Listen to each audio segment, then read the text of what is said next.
Hey, I know you're on the fence about dropping cash on a new gaming rig, and you're probably wondering if a business-oriented ThinkPad could actually keep up with your late-night raids and long streaming sessions. I've been scrolling through a ton of forums, watching YouTube deep dives, and even reading the handful of Amazon reviews that exist for the Lenovo ThinkPad E16 Gen 3 before I hit record, just so I could give you a straight-up answer instead of the usual hype. Link is in the description if you want to check the product details on Amazon. First off, let's talk about the core of any gaming laptop: sustained performance under load. The E16 packs an Intel Ultra 5225H, which is essentially a mid-range useries chip tuned for efficiency rather than raw power. In real-world testing, that CPU holds its own for titles that aren't GP-hungry. Think indie games, older shooters, or strategy titles where the bottleneck is usually the graphics card. Speaking of graphics, the E16 relies on integrated Intel SE graphics. That means you'll be fine hitting 60 frames per second at 1080p in games like Valorant, Minecraft, with shaders off, and Fortnite on low to medium settings, but you'll start to see the frame count dip once you crank the settings up in more demanding games like Cyberpunk 2077 or Red Dead Redemption 2. If your gaming routine revolves around competitive esports titles that favor high refresh rates over visual fidelity, the E16 can actually feel pretty snappy. Now, heat and fan noise are where the ThinkPad DNA shines, but also where the trade-off becomes evident for gamers. Lenovo's ThinkPad line is built around enterprise reliability, so the cooling system is designed to keep temperatures in check during long work sessions. In practice, under a sustained 30-minute stress test with Assassin's Creed Valhalla running on low settings, the CPU stayed around 78 C and the fan spun up to a noticeable hum, but it never became a rattling distraction. That's great if you're working in a quiet office or a shared apartment, but if you're used to the aggressive whine of a dedicated gaming laptop, you might find it a bit underwhelming.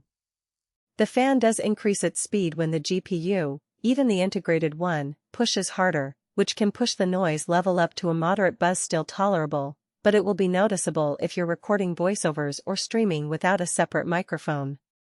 Keyboard feel is another big factor, especially when you're grinding through long matches. The E16's classic ThinkPad Red Dot keyboard is backlit, has a 1.5mm travel, and a tactile bump that many writers love. For gaming, the key travel is actually a plus. You get enough feedback to avoid accidental presses, and the anti-ghosting is decent for typical 6-key rollover combos. However, it lacks the macro-ready, perky RGB lighting that you see on dedicated gaming laptops, so if you rely on color-coded keys for quick hotkey access, you'll have to adjust. The fingerprint reader sits conveniently to the right of the spacebar, which is handy for quick Windows 11 Pro logins, but it's not a game-changing feature for most gamers. Battery life is where the E16's business pedigree really shows up. With a 45 Wh battery, you'll get roughly 67 hours of mixed usage: email, web browsing, and a little bit of gaming on the side. When you actually sit down for a 30-minute gaming session, the battery drops to about 4 hours, which is respectable for a laptop that's not a dedicated gaming beast. The trade-off is clear: you won't be pulling an all-day marathon on a single charge, but you also won't be tethered to a wall outlet for everyday tasks. If you plan to game on the go, bring a power brick or a power bank that can handle the 65W charger. Portability is a double-edged sword here. The 16-inch FHD Plus IPS panel gives you a generous 1920x1200 canvas, which feels more spacious than the typical 15.6-inch 1080p screens you see on most gaming laptops. The screen is glossy enough to make colors pop, and the 300 nits brightness lets you game in bright rooms without cranking the backlight. The chassis, however, weighs about 2.2 kilograms and is 19.9 millimeters thick. It's not a featherweight, but it's also not the hulking 3 kilogram slab you'd get with a high-end RTX 3080 laptop. If you travel a lot, the E16 fits comfortably into a standard laptop bag, but you'll feel it more than an ultralight Ultrabook. Price is always the elephant in the room.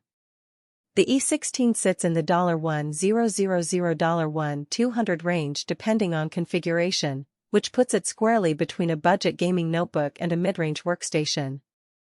Compared to a desktop built around a similar Intel i5 and integrated graphics, you're paying a premium for the portable chassis and ThinkPad reliability. If you already own a decent desktop and just need something to game on the couch or in a coffee shop, you might find more bang for your buck with a refurbished gaming laptop that has a discrete GPU.